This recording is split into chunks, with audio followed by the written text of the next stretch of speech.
저희 계속해서 잠언 3장 공부하겠습니다. 먼저 잠깐 기도하겠습니다. 하나님 아버지, 저희들 다시 주님 앞에 나왔습니다. 저희가 주님의 말씀을 바르게 이해하고 또 정말 저의 마음을 주님의 명철에 쏟아서 주님께서 인도해 주시는 길로 걷기를 원합니다. 모든 것을 감사드리며 예수님의 이름으로 기도드렸습니다. 아멘. 잠언 3장, 저희가 1절부터 4절 내용은 사실 지난 시간에 좀 살펴봤었는데요. 잠언 3장 1절에 보시면 4절까지 이렇게 되어 있습니다. 내 아들아, 내 법을 잊지 말고 내 마음이 내 명령들을 지키게 하라. 그것들이 내게 많은 날과 오래 사는 것과 화평을 더하리라. 이 말씀은 다분히 좀 구약적인 말씀이라고 볼 수가 있겠죠. 구약 성경은 주로 유대인들에게 하시는 말씀이고 또 유대인들에게는 이 세상에서 누리는 물리적인 복을 약속해 주셨습니다. 그리고 신약 성경은 특히 서신서는 주로 그리스도인들에게 하시는 말씀이고 영적인 복을 약속해 주셨죠. 그럼 그리스도인이라고 해서 물리적인 것을 누리지 못하느냐? 그건 아닙니다. 주님께서 물리적인 것을 허락해 주시면 누릴 수 있게 되고요. 또 주님께서 나중에 재림하시면 우리가 이 세상에서 물리적인 복을 누리며 살게 될 것입니다. 지금 주님께서 재림하시기 전에 지금도 우리는 물리적인 것들을 누리면서 살죠. 특히 한국이나 미국 같은 이런 소위 말하는 잘 사는 나라에 사는 그리스도인들은 물리적인 복을 누리면서 삽니다. 그렇죠? 그래서 지금 우리가 누리는 물리적인 복도 물론 주님께서 허락해 주신 것인데요. 다만 이제 허락해 주시는 것과 약속하신 것은 다릅니다. 유대인들에게는 주님의 말씀에 순종하면 물리적인 복을 이 세상에서 주시겠다고 약속해 주셨고, 그리스도인들에게는 우리가 주님의 말씀에 순종하면 우리가 이 세상에서 사는 동안 물리적인 복을 주시겠다고 약속하신 적이 없다는 겁니다. 우리가 누리는 모든 복은 다 하나님께서 주신 거예요. 우리가 누리는 모든 물질은 다 하나님께서 주신 겁니다. 하나님께서 주시지 않으면 우리가 지금 가지고 있는 것들을 누릴 수가 없습니다. 그래서 하나님께서 우리에게 허락해 주신 것들이죠. 다만 말씀에 순종하면 물질을 주시겠다고 약속하신 적은 없다는 겁니다. 그리스도인들에게는 물질을 약속하신 적이 없어요. 이 세상에서 사는 동안 물질을 약속하신 것은 없다는 겁니다. 다만 우리가 주님의 왕국과 의를 구하면 우리에게 필요한 것들을 다 더해 주시는 거죠. 우리가 원하는 것을 다 더해 주시는 것이 아니라 필요한 것을 다 더해 주시는 겁니다. 그래서 잠언 3장 1절은 다분히 좀 구약적인 말씀입니다. 그러니까 잠언에는 비교적 다른 시가서보다 특히 시편과 비교하면 그리스도인들에게 적용할 수 있는 말씀이 굉장히 많습니다. 왜냐하면 잠언은 기본적으로 지혜에 관해서 말씀하고 있거든요. 그래서 우리에게 가장 필요한 것도 지혜죠. 그래서 잠언은 비교적 시편이나 다른 시가서에 비해서 신약의 그리스도인들에게 직접적으로 적용할 수 있는 말씀이 많이 있습니다. 하지만 군데군데 적용하기 좀 어려운 말씀들도 있어요. 바로 잠언 3장 1절 같은 경우에 그런 경우죠. 계속해서 2절, 긍휼과 진리가 내게서 떠나지 말게 하고 그것들을 내 목에 매며 내 마음판에 기록하라.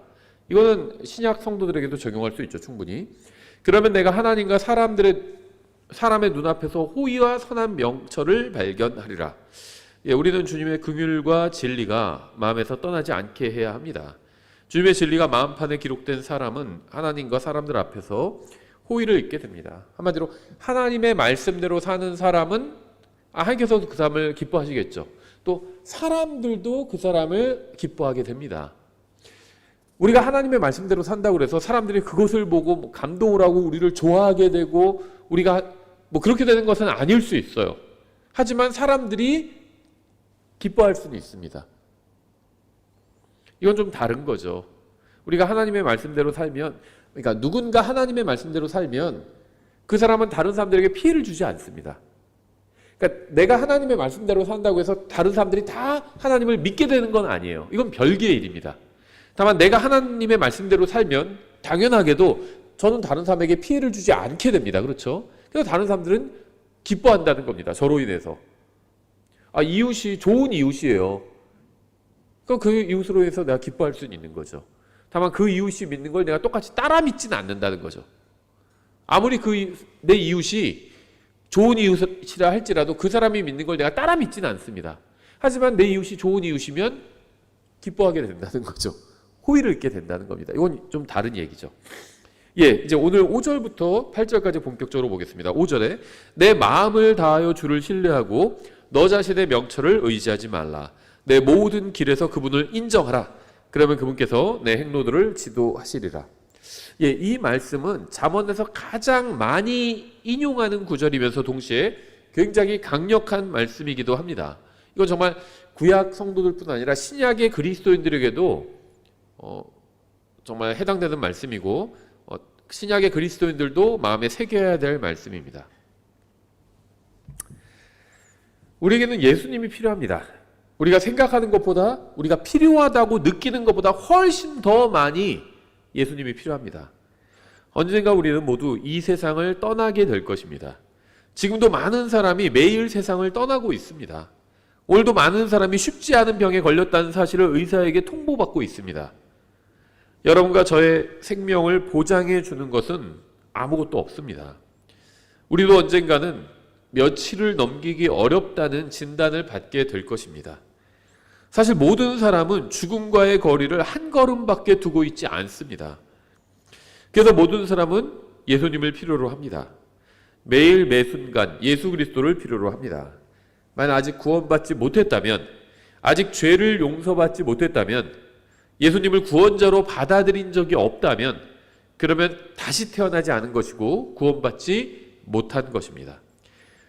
구원받지 못한 사람은 이 세상에서 아무리 행복하게 살았다 해도 죽으면 즉시 지옥에 가게 됩니다. 그리고 한 번 지옥에 가게 되면 영원히 그곳을 빠져나오지 못하게 됩니다. 아직 살아있는 사람은 지옥을 피할 수 있는 기회를 가지고 있어요. 너무 늦기 전에 예수님을 구원자로 받아들이고 예수님께서 십자가 위에서 모든 죄값을 치러주셨다는 사실을 믿고 영원한 지옥의 형벌을 피해야 합니다. 오늘 본문에서는 이 신뢰한다, 믿는다에 대해서 말씀하고 있죠. 모든 사람은 무엇인가를 믿고 있고 무엇인가를 신뢰하고 있습니다. 아무것도 믿지 않고 아무것도 신뢰하지 않는 사람은 없습니다. 지금 자리에 앉아있는 사람은 의자를 신뢰하고 있기에 앉아있는 거예요. 의자를 믿지 못하면 자리에 앉지 않을 겁니다. 그렇죠?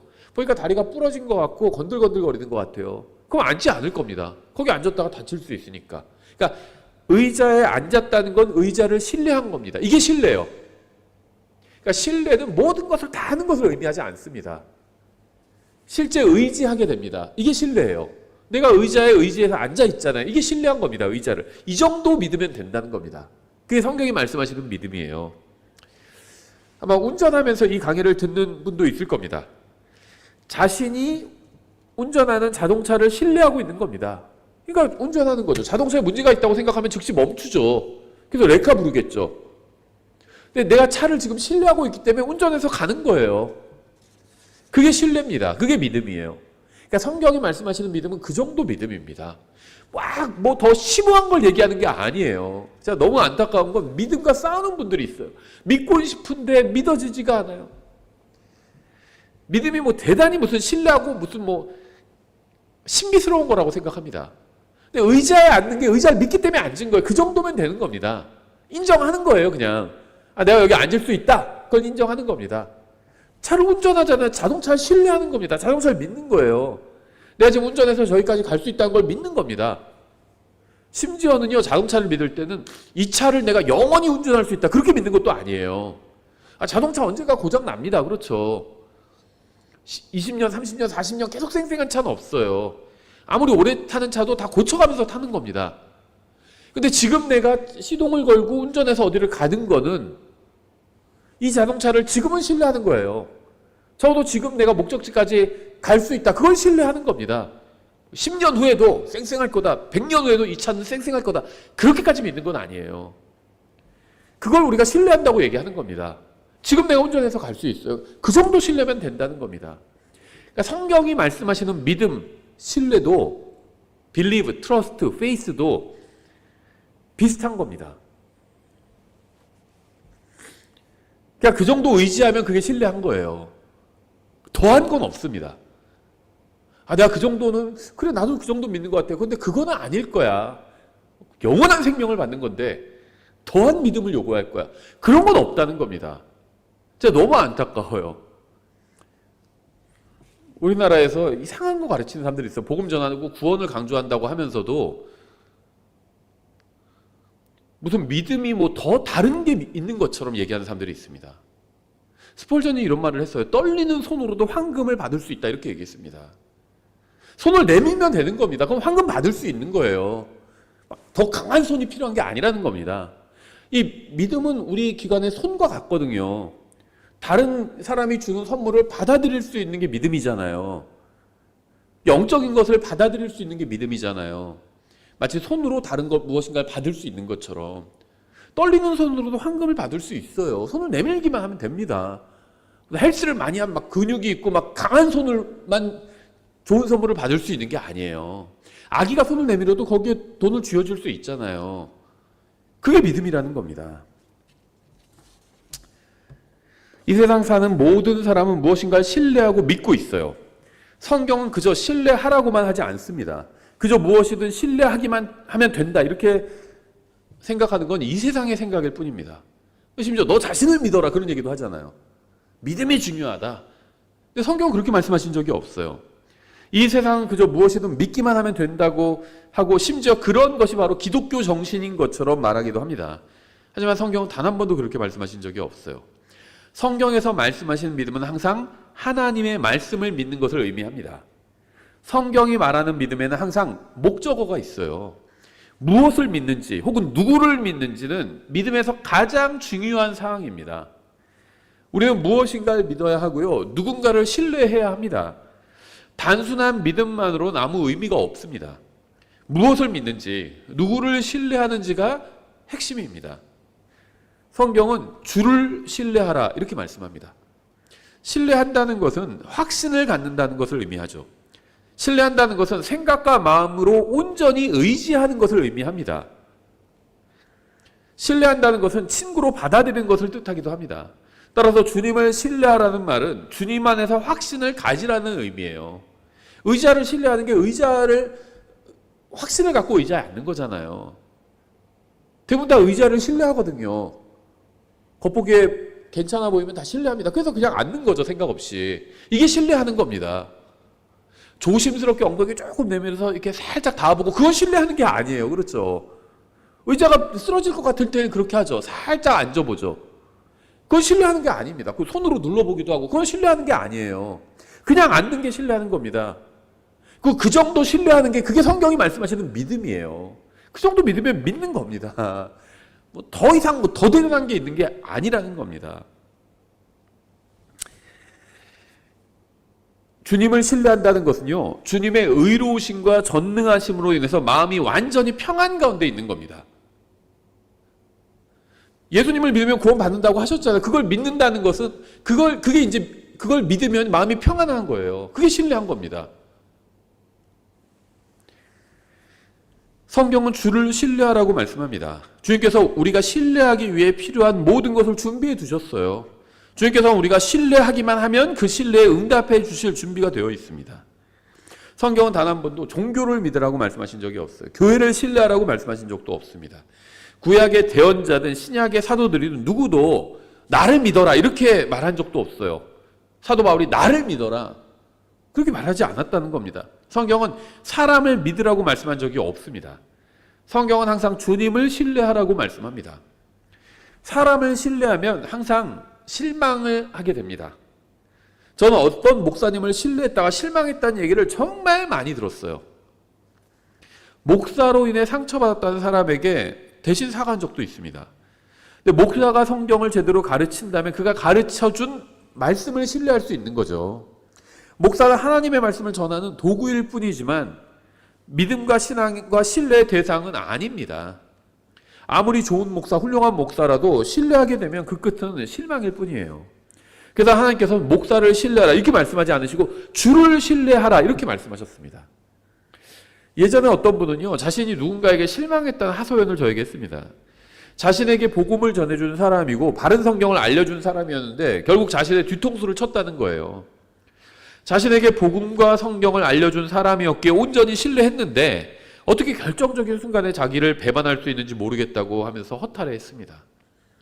전 그 얘기를 듣고 미안한 마음이 들었어요. 복음을 믿고 전하는 사람으로서, 성경을 가르치는 사람으로서 부끄러웠습니다. 그래서 하나님께서는 사람을 신뢰하라고 말씀하지 않으시고 주를 신뢰하라 이렇게 말씀하시는 거죠. 성경은 내 마음을 다하여 주를 신뢰하라고 말씀합니다. 자, 솔직하게 말씀드리겠습니다. 제가 주님을 신뢰하는 날도 있었지만 주님을 신뢰하지 않은 날도 있었습니다. 전 주님을 신뢰한 때도 있었지만 주님을 신뢰하지 않은 때도 있었습니다. 저는 어떤 일에 대해서 주님을 신뢰한 적이 있었지만 또 다른 일에 대해서는 주님을 신뢰하지 않은 적도 있었어요. 어떤 일이나 상황에서 주님을 신뢰하는 것이 쉬웠지만 또 다른 일이나 상황에서는 주님을 신뢰하는 것이 쉽지 않았습니다. 성경은 경우에 따라서 주님을 신뢰하라고 말씀하지 않았습니다.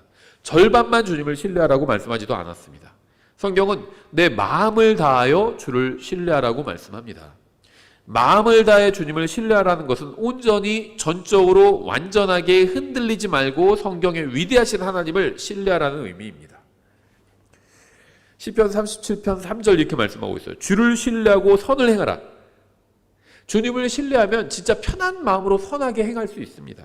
이로써 내가 땅에 거하며 참으로 양식을 먹으리로다. 7절 주 안에서 안식하며 끈기 있게 그분을 기다리라. 자기 길에서 성공하는 자나 사악한 꾀를 이루는 사람으로 인해 초조해하지 말라. 시편은 다분히 교리적으로는 구약적입니다. 그 또 예수님의 재림에 대해서 주로 예언하고 있죠.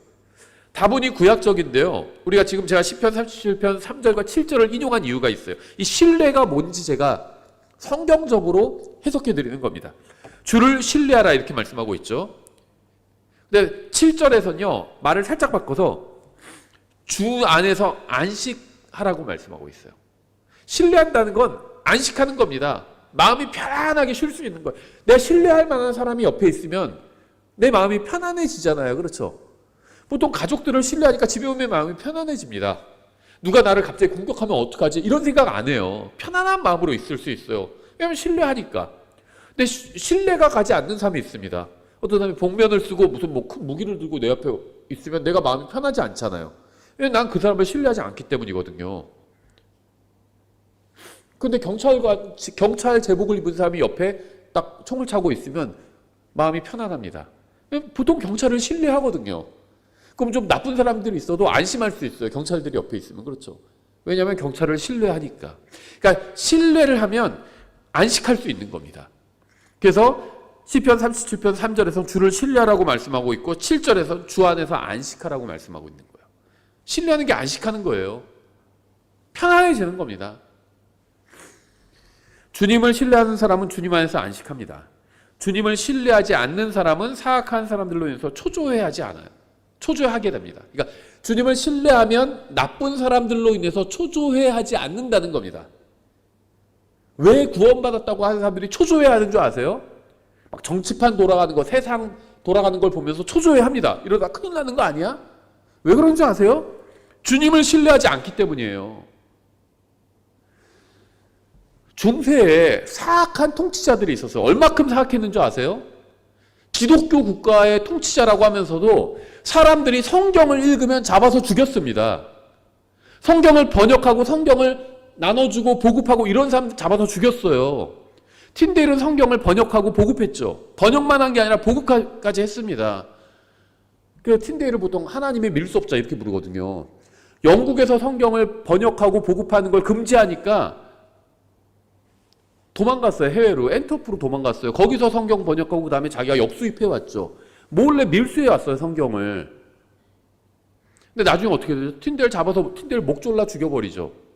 왕의 명령으로 목을 졸라 죽이고 그러면서 거기 불을 붙여서 화형시켜버려요. 틴데일을. 그런 사람이 사악한 통치자 아닌가요? 그런 시대에도요. 신실한 사람들은 하나님 초조해하지 않았어요. 신뢰했습니다. 하나님을 신뢰했어요. 신실한 사람들은. 왜냐하면 주님을 신뢰했기 때문입니다. 그래서 기도했잖아요. 지금 영국 왕의 눈을 열어주십시오. 이렇게 기도했고요. 불과 몇 년이 되지 않아서 하나님께서 영국 왕의 눈을 열어주셨습니다.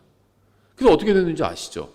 영국 왕이 틴데일을 죽이라고 명령했었는데 다시 영국 왕이요 틴데일이 번역한 성경을 공인해 주게 됩니다. 그레이스 성경 이거 다 공인해 주잖아요. 이거 다 신약이 틴데일 번역한 거 그대로 갖고 온 거거든요. 커버데일이. 주님을 신뢰했던 사람들은요 초조해하지 않습니다. 성경은 내 마음을 다하여 주를 신뢰하고 너 자신의 명철을 의지하지 말라 이렇게 말씀합니다. 우리가 앞선 장에서 내 귀를 지혜에 기울이고 잠언 2장 2절에서 내 마음을 명철에 쏟으라고 말씀하시는 것을 봤죠. 우리는 자신의 명철을 의지하지 말고 주님의 말씀에 귀를 기울이고 주님의 명철에 마음을 쏟아야 합니다. 주님의 명철에 마음을 쏟아야 죽은 행로들로 기울어지지 않게 된다고 2장 18절에서 말씀했죠. 너 자신의 명철을 의지하지 말라 이렇게 말씀하고 있어요. 우리가 아는 것만으로는 인생을 제대로 살 수 없습니다. 그러니까 이 명철은 영어로는 understanding이에요.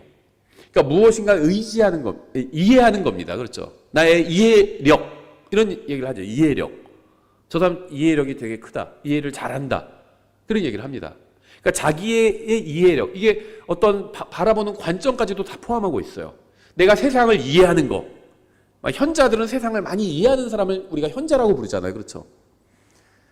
자신의 명철을 의지하지 말라는 겁니다. 자기가 세상을 바라보는 관점, 세상을 이해하고 있는 거, 우리가 세상을 안다 이런 얘기 하잖아요. 야, 너 그 정도 살았으면 이제 나이가 지금 50인데 세상을 좀 알아야지. 뭐 이런 얘기 하잖아요. 그걸 의지하지 말라는 겁니다. 우리가 아는 것만으로는 인생을 제대로 살 수가 없어요. 우리의 인생은 우리가 아는 것보다 훨씬 더 큽니다.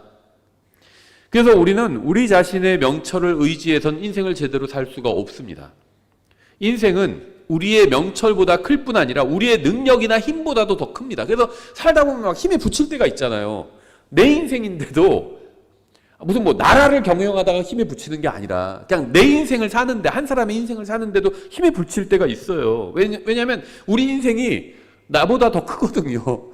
나의 명철이나 나의 힘이나 나의 능력보다 내 인생이 더 커요. 그래서 벅찰 때가 있는 겁니다.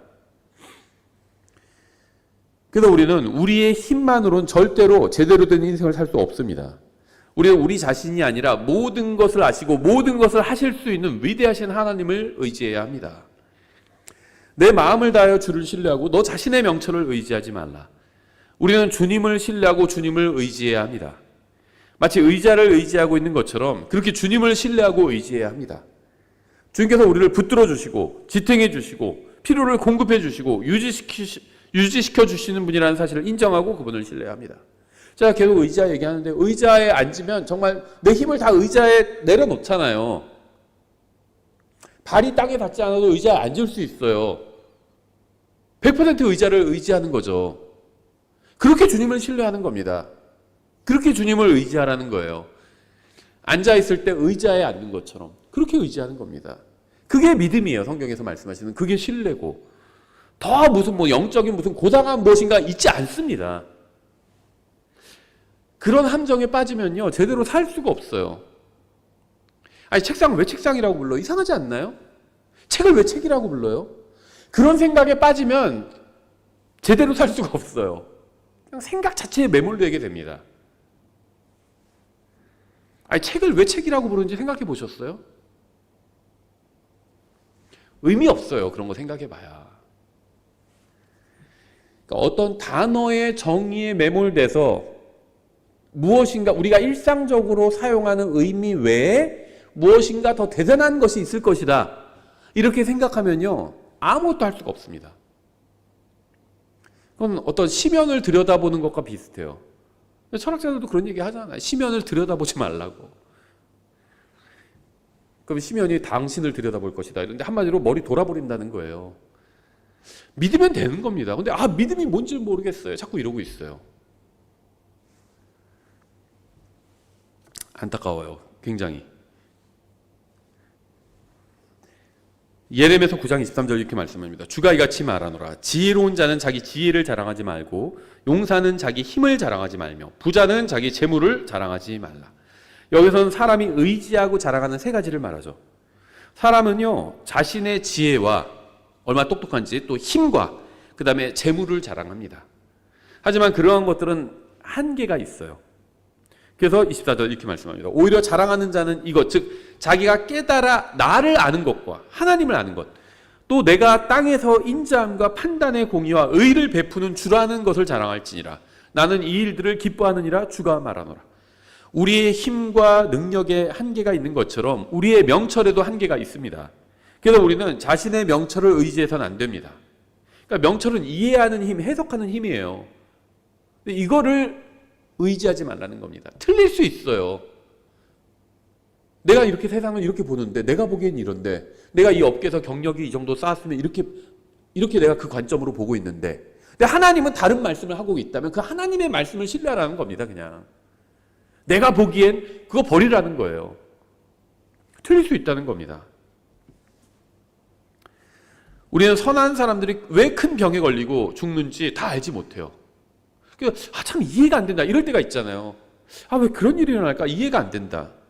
왜 나쁜 사람들이 행복하게 오래 사는지도 이해하지 못합니다. 저 사람 너무 나쁜 사람인데 막 요리조리 그냥 벌은 다 피해가고요.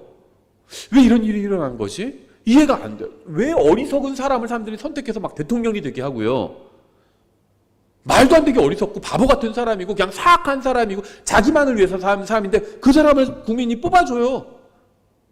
그때 막 후회하기도 하고요. 사람들이. 그런 일이 왜 일어나는지 이해가 안 되는 거예요. 우리가. 다 이해가 됩니까? 이해가 안 돼요. 왜 좋은 교회에 어려움이 있고 나쁜 교회는 번성하는지도 이해가 안 됩니다. 성경을 잘 가르치는데 거기 보니까 가서 듣는 사람도 변명 없어요. 그 엉터리 같은 얘기를 막 하고 말도 안 되는 얘기하고 문장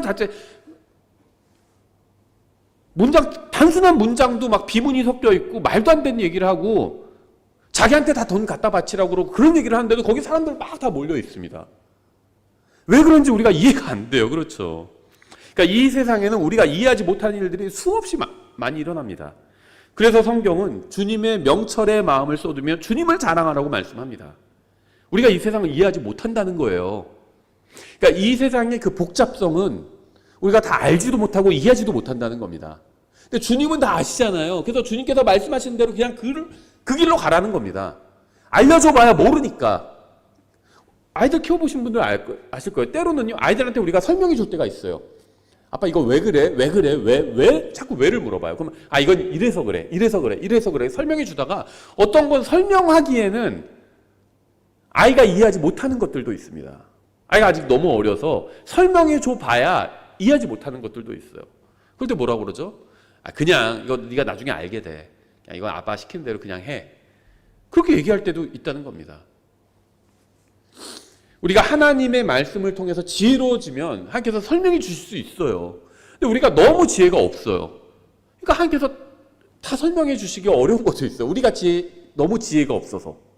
그래서 하나님께서 그냥 이거는 그냥 이 길로 가. 그럼 좋은 거야. 이렇게 말씀하실 수밖에 없는 경우가 있다는 겁니다. 내가 땅에서 인자함과 판단의 공의와 의를 베푸는 주라는 것을 자랑할지니라. 전 주님께서 하시는 일을 이해하지 못할 때가 많습니다. 하지만 저는 하늘에 위대하신 하나님께서 계시고 그분은 항상 바른 일을 행하시는 의로우신 분이라는 사실은 알고 있어요. 저는 하나님을 온전히 이해하지 못하지만 온전히 신뢰할 수는 있습니다. 마치 어린아이가 부모를 다 이해하지 못해도 신뢰할 수 있는 것과 같죠. 그래서 하나님께서는 우리에게 주님을 이해하라고 요구하시는 것이 아니라 신뢰하라고 말씀하시는 겁니다. 주님께서 우리에게 요구하시는 것은 항상 주님을 신뢰하고 주님께 내어드리라는 것이에요. 우리가 문제에 빠질 때는 주님을 이해하지 못한 때가 아니라 주님을 신뢰하지 못한 때였습니다. 주님을 이해하지 못해도 문제가 안 생겨요. 근데 주님을 신뢰하지 못하면 이제 문제가 생깁니다. 차 타고 가는데 아빠가 문 열지 마. 그럼 문 안 열면 돼요. 문이 저절로 턱 잠길 때도 있지만 예를 들면 사고로 열릴 수도 있겠죠. 왜 문 열면 안 돼요? 위험하니까. 문 열면 왜 위험해요? 그러면 계속 다 설명할 수가 없어요. 그러니까 아빠가 하는 말을 이해하지 못해도 아빠 하는 말을 신뢰하면 안전할 수 있는 겁니다. 창문 열고 밖으로 손 내밀지 마. 그럼 그 말을 왜 안 돼요? 아이들은 그럴 수 있어요. 근데 아빠가 하는 말이 이해가 안 돼도 아빠가 하는 말을 신뢰하면 안전할 수 있는 거죠. 창문으로 밖으로 문 열고 손 내밀면 다칠 수 있으니까 그렇게 하지 말라는 거죠. 그러다 사고 날 수 있으니까. 하나님께서 보실 때 우리도 똑같다는 겁니다. 내 마음을 다하여 주를 신뢰하고 너 자신의 명철을 의지하지 말라. 모든 것이 잘 되어가는 것처럼 보일 때에는 주님을 신뢰하기가 어렵지 않습니다. 문제는 잘못되어 가고 있는 것처럼 보일 때죠. 주님께서는 우리가 항상 마음을 다해 주님을 신뢰하라고 말씀합니다. 따뜻한 햇빛이 비출 때는 주님을 신뢰하는 것처럼 신뢰하는 것이 신뢰할 수 있죠. 충분히. 어렵지 않아요. 근데 폭풍이 몰아칠 때도 주님을 신뢰하는 걸 신뢰해야 합니다. 사실 그때가 더 주님을 신뢰할 필요가 있을 때예요. 배가 순탄하게 항해할 때도 선장을 신뢰해야 하죠. 근데 폭풍이 일어나고 그럴 때 선장을 더 신뢰해야 할 때가 되는 거죠. 시편 118편 8절 9절이죠. 주를 신뢰하는 것이 주를 신뢰함이 사람을 신뢰하는 보다 낫고 주를 신뢰함이 통치자들을 신뢰함보다 낫도다. 하나님께서는 분명하게 주님을 신뢰하는 것이 사람을 신뢰하는 것보다 낫다고 말씀하셨습니다. 이것저것 따져보고 주님을 신뢰하지 말고 처음부터 주님을 신뢰해야 합니다. 우리는 주님께서 하시는 일을 온전히 이해하지 못합니다. 이것저것 따져봐야 전체가 보이지도 않고 볼 수도 없어요. 그러니까 이것저것 따져봐야 따질 수도 없어요. 사실 우리가 다 아는 것도 아니에요. 그래서 따져볼 필요 없이 그냥 주님께서 무엇인가 말씀하시면 그대로 신뢰하는 게 가장 좋다는 겁니다. 5절에 내 마음을 다하여 주를 신뢰하고 너 자신의 명철을 의지하지 말라. 저는 자동차가 어떤 기계적인 작용으로 움직이는지 정확하게는 알지 못합니다. 그저 연료 넣고 시동 걸고 운전할 뿐입니다. 엔진이 움직여서 차를 가게 한다는 것은 알지만 정확한 그 메커니즘은 잘 몰라요. 하지만 운전석에 앉아서 자동차가 작동하는 원리를 다 이해할 때까지 절대로 난 운전하지 않을 거야 이렇게 생각하지 않습니다. 그런 생각을 하기보다 자동차를 신뢰하고 그냥 운전해서 목적지에 편하게 가면 됩니다. 저는 제 인생에 일어나는 일들에 관해서 온전히 다 이해하지 못합니다. 하나님께서 왜 특정한 일들이 일어나게 하셨는지 그 이유를 다 알지는 못합니다. 하지만 하나님을 신뢰하고 그분께서 인도하시는 길로 즐겁게 인생의 여행을 갈 수는 있습니다. 6절 내 모든 길에서 그분을 인정하라. 그러면 그분께서 내 행로들을 지도하시리라. 성경은요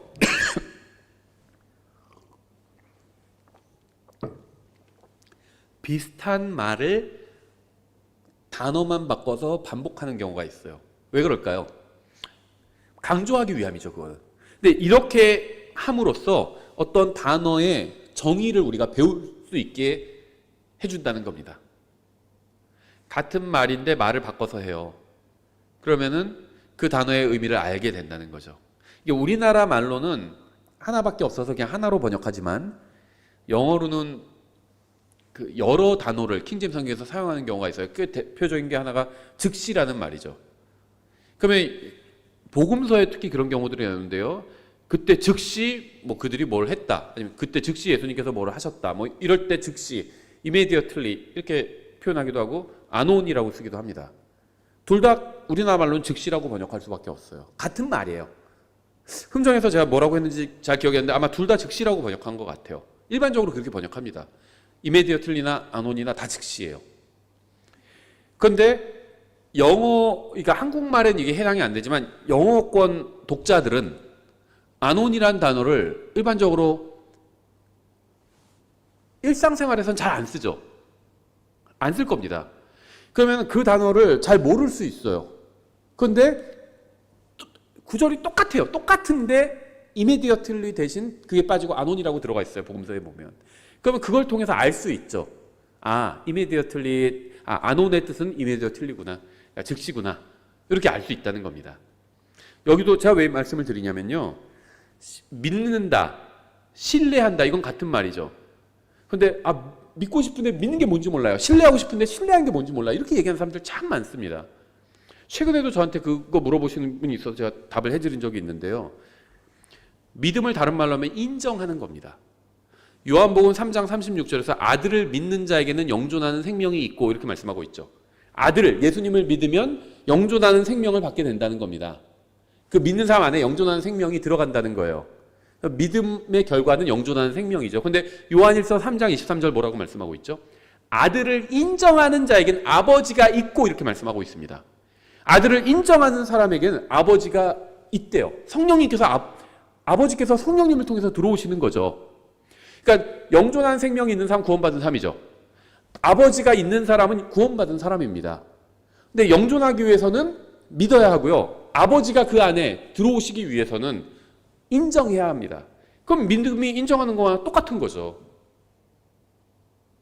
믿고 싶은데 안 믿어져요. 이 말은 뭐냐면 안 믿는다는 거예요. 자기가. 안 믿어지는 게 아니라 안 믿는다는 겁니다. 왜냐하면 믿음은 인정하는 거예요. 근데 인정이 안 돼요. 이 말은 뭐죠? 아, 저는 아직 인정이 안 돼요. 이 말이 뭐죠? 자기가 인정하지 않는다는 겁니다. 그렇죠? 하나님이 진리인데 진리를 인정하지 않으면 누구에게 문제가 있는 거죠? 하나님께 문제가 있는 게 아니에요.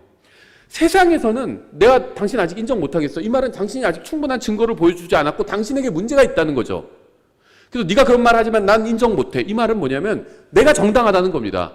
너도 아직 부당하다는 거예요. 그건 사람들의 생각이죠. 사람들 간엔 그럴 수 있어요. 근데 하나님에 관한 문제에 있어서 하나님은 정당하시잖아요. 근데 하나님을 내가 인정하지 못하겠다는 겁니다. 예수님께서 십자가에서 죄값을 갚아주셨는데 내가 아직 그거 인정하지 못하겠다. 그 십자가 대속을 못 믿는다는 거, 믿어지지 않는다는 말은 인정하지 않겠다는 거예요. 십자가 대속을 난 인정 못해요. 이 말입니다. 안 믿는다는 거예요. 믿어지지 않는 거 없습니다. 성경적으로는. 세상에서는 그냥 관용적으로 그렇게 말할 수 있죠. 믿어지지 않아요. 이렇게 말할 수 있죠. 성경적으로 믿어지지 않는다는 말은 믿지 않는다는 말이에요. 그 말을 좀 더 쉽게 바꾸면 인정하지 않는다는 말입니다. 하나님 앞에서 내가 죄인이라는 사실을 인정 안 하겠다는 거예요. 내가 뭐가 그렇게 나쁜데. 이 말이죠. 하나님께서 십자가에서 내 죄값을 다 갚아주셨다는 말 믿지 않는다는 건 인정하지 않는다는 거예요. 난 인정 못해. 하나님이 뭔데 왜 내 죄값을 대신 갚아줘? 난 인정 못해. 그 말입니다. 믿어지지 않는다는 말은 인정하지 않겠다는 말이에요. 근데 그게 제가 요한복음 3장과 요한일서 2장을 비교해서 보여드렸는데 여기도 나와요. 잠언도 이렇게. 잠언 3장 5절에서 뭐라고 그러죠? 내 마음을 다해 주를 신뢰하고. 근데 6절에서 뭘로 반복하죠? 내 모든 길에서 그분을 인정하라 이렇게 말씀하고 있죠. 믿는 게 인정하는 거예요. 신뢰하는 게 인정하는 겁니다. 마음을 다해서 주를 신뢰하는 것과 마음을 다해서 주님을 인정하는 거 뭐가 달라요? 똑같죠. 같은 말이에요. 신약에서도 믿는 것을 인정하는 거라고 말씀하고 있고 구약에서도 믿는 걸 인정하는 거라고 말씀하고 있어요. 저 이 구절 보니까 너무 반갑더라고요. 제가 신약에서 가르친 그게 그대로 구약에도 똑같이 나오잖아요. 구약 성도도 믿어야 되거든요. 주님을. 신약 성도도 예수님 믿어야 되거든요. 똑같아요. 믿음은. 신약 시대에도 믿는 건 인정하는 거고 구약 시대도 믿는 건 인정하는 겁니다. 왜냐하면 항상 믿는 건 인정하는 거예요. 믿고 신뢰하는 것을 다른 말로 하면 인정하는 겁니다. 우리는 모든 길에서 주님을 신뢰하고 인정해야 합니다. 모든 길에서 주님을 신뢰하는 것, 모든 길에서 주님을 믿는 것, 모든 길에서 주님을 인정하는 것, 다 같은 말이에요. 차이가 없어요. 그렇죠? 주일에 교회에 오는 길에서만 주님을 인정하는 것이 아니라 모든 길에서 주님을 인정해야 합니다. 종교적인 영역에서만 주님을 신뢰하는 것이 아니라 모든 삶의 영역에서 주님을 신뢰하고 인정해야 합니다. 모든 길에서 주님을 인정하십시오. 모든 길에서 주님께 합당한 영광을 돌리십시오. 경력과 재산과 능력과 과거와 미래 모든 영역에서 주님을 인정하십시오. 인생의 모든 분야에서 주님을 인정하십시오. 그러면 주님께서는 우리가 가야 할 행로들을 지도해 주실 겁니다. 하나님께서 가야 할 길들을 알려주시면 이 세상 그 무엇도 문제가 되지 않아요. 누가 방해해도 누가 막아도 문제가 되지 않습니다. 그냥 주님께서 이 길로 가라고 하셨잖아요. 그건 그냥 가는 겁니다. 그럼 주님께서 다 지도해 주시고 도와주실 거예요. 역대기상 28장 9절 이렇게 되어 있어요. 내 아들 너 솔로몬아, 내가 내 아버지의 하나님을 알고 완전한 마음과 자원하는 생각으로 그분을 섬길지어다. 주께서는 모든 마음을 살피시며 생각으로 상상하는 모든 것을 아시나니 내가 만일 그분을 찾으면 만날 것이나 내가 만일 그분을 버리면 그분께서 너를 영원히 버리시리라. 이제 조심할지어다. 주께서 너를 택하사 성소가 될 집을 건축하게 하셨나니 마음을 강하게 하고 그 일을 행하라 하니라. 하나님을 섬기고 찾고 조심하고 마음을 강하게 하고 주님께서 시키시는 일을 해야 합니다. 이것이 솔로몬이 아버지에게서 들은 말이었고 이제는 그 잠언에서 여기에 주님을 신뢰하고 자신의 명철을 의지하지 말라는 말을 덧붙인 거죠. 주님께서는 우리가 자신의 명철을 신뢰하는 것, 의지하는 것에서 돌이켜 주님의 명철을 의지하고 자신이나 다른 사람을 신뢰하는 것에서 돌이켜서 주님을 신뢰하기를 또 주님을 인정하기를 원하십니다. 7절, 8절 이렇게 되어 있어요. 너 자신이 보기에 지혜로운 자가 되지 말지어다. 주를 두려워하며 악에서 떠날지어다. 그것이 내 배꼽에 건강이 되고 내 뼈에 골수가 되리라. 배꼽의 건강이 되고 뼈의 골수가 된다는 것은 인생의 원천이 된다는 것을 의미합니다. 주님을 신뢰하고 주님을 두려워하는 것이 인생의 근본적인 힘이 됩니다. 인생의 진정한 능력은 건강식이 아니라 주님을 두려워하고 주님의 명철의 마음을 쏟는 데 있습니다. 항상 하나님을 신뢰하면서 사는 것이 가능한 일인지 의문을 품는 사람이 있을 겁니다. 성경은 사람이 완전하고 올바르며 주님을 두려워하고 악을 멀리하는 것이 가능하다고 말씀하고 있어요. 욥기 1장 1절에 나오죠. 우스 땅에 욥이라는 이름을 가진 한 사람이 있었는데 그 사람은 완전하고 올바르며 하나님을 두려워하고 악을 멀리하는 자더라. 여기서 한 세트가 나오죠. 하나님을 두려워하고 악을 멀리하는, 이게 하나의 세트입니다. 욥은 주님을 두려워하고 악을 멀리했습니다. 주님을 두려워하는 것은 악과 상극이에요. 주님을 두려워하면 악을 멀리하게 되고 주님을 두려워하지 않으면 악을 가까이 하게 됩니다. 욥기 28장 28절 이렇게 되어 있죠. 또 사람에게 이르기를 보라, 주를 두려워하는 것 그것이 지혜요 악에서 떠나는 것이 명철이니라 하셨느니라 하니라. 욥기는 가장 오래된 책입니다. 욥은 주님을 두려워하는 것이 지혜이고 악에서 떠나는 것이 명철이라는 사실을 증언했고 잠언은 이런 사실을 복창하고 있는 거죠. 그래서 잠언 3장 7절에서 너 자신이 보기에 지혜로운 자가 되지 말지어다. 주를 두려워하며 악에서 떠날지어다. 로마서 12장 16절 마지막으로 이렇게 되어 있습니다. 서로를 향해 같은 생각을 가지고 높은 것들의 생각을 두지 말며 도리어 낮은 처지의 사람들에게 겸손히 행하고 스스로 지혜 있는 것으로 여기지 말라. 자신이 지혜롭다고 착각하지 말라는 거죠. 그것이야말로 가장 어리석은 생각입니다. 나처럼 지혜로운 사람 또 있을까? 라고 생각하는 사람은 어리석은 사람이에요. 나처럼 괜찮은 사람 또 있을까? 라고 생각하는 사람은 형편없는 사람입니다. 나만큼 겸손한 사람 또 있어 이렇게 말하는 사람이야말로 정말 교만한 사람입니다. 자신의 지혜와 자신의 명철과 자신의 길과 자신의 의를 버리고 주님의 지혜와 주님의 명철과 주님의 길로 또 주님의 의를 받아들여야 합니다. 하나님은 모든 것을 아시는 분입니다. 주님은 처음부터 끝까지 모든 것을 보시는 분입니다. 주님은 마귀가 어디에서 무엇을 하는지 아시고요. 축복이 어디에 있고 그것을 얻으려면 무엇을 해야 하는지도 아십니다. 모든 길에서 주님을 신뢰하십시오. 온전히 마음을 다해 신뢰하십시오. 결코 후회하지 않을 겁니다. 하나님은 친절하시고 긍휼이 풍성하시고 은혜가 넘치시고 선하시고 의로우시고 전지하시고 전능하신 분입니다. 여러분이 자신의 몸을 살아있는 희생물로 내어드릴 만큼 주님을 신뢰한다면 절대 영원히 후회하지 않을 겁니다. 오늘 여기까지 보겠습니다.